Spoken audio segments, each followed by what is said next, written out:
Hi guys! Malapit na mag-April. Oh, excited talaga ako. Malapit na ba? Wala pang kalahating buwan ng March. Excited. Hindi kasi ganito. Marami talagang maguguluhan lalo na yung mga employer. Kasi may mga employers na hindi talaga aware na may new added na statutory holiday ngayong April.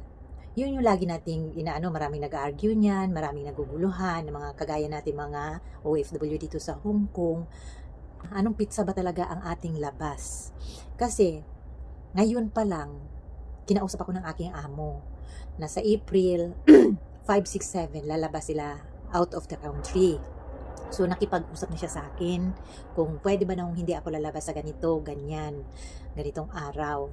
Ganun kasi yan sila guys, kapag umaalis tapos mataon na day off ko or holiday, ay hindi ako pinapalabas pero binabayaran naman ako 200 per day. So sayang din yun.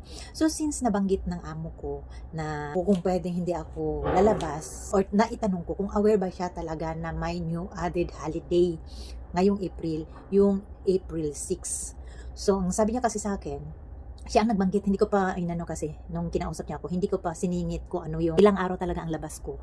Ito ay para lang sa mga nagde-day off ng linggo ha. Kasi ang 5 talaga, balik na naman tayo sa topic na ito. Ang 5 talaga is day off ko, that is Sunday. And then, ang Qingming Festival ay nataon ng 5. At nataon din siya sa araw ng Sunday. Ang rules kasi ng statutory holidays, kapag ang inyong holiday ay na-fall or nataon na Sunday, automatic ma-move yan siya sa Monday. So yung day off ko ay nasaan napunta? O di ba? So i-hold ko muna yung day off.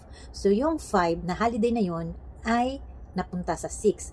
Since ang April 6 ay new added statutory holiday, so merong dalawang statutory holiday sa akin, di ba?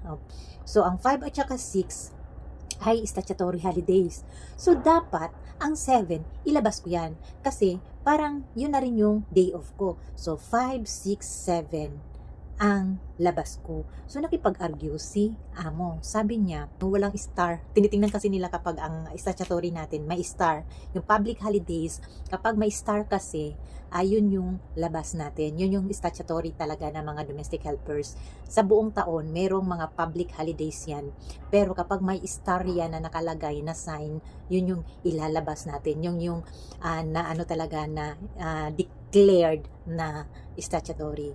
So ang tagal talaga namin nag-argue ng amo ko. Hindi naman nasin argue. Hindi daw ako makaintindi.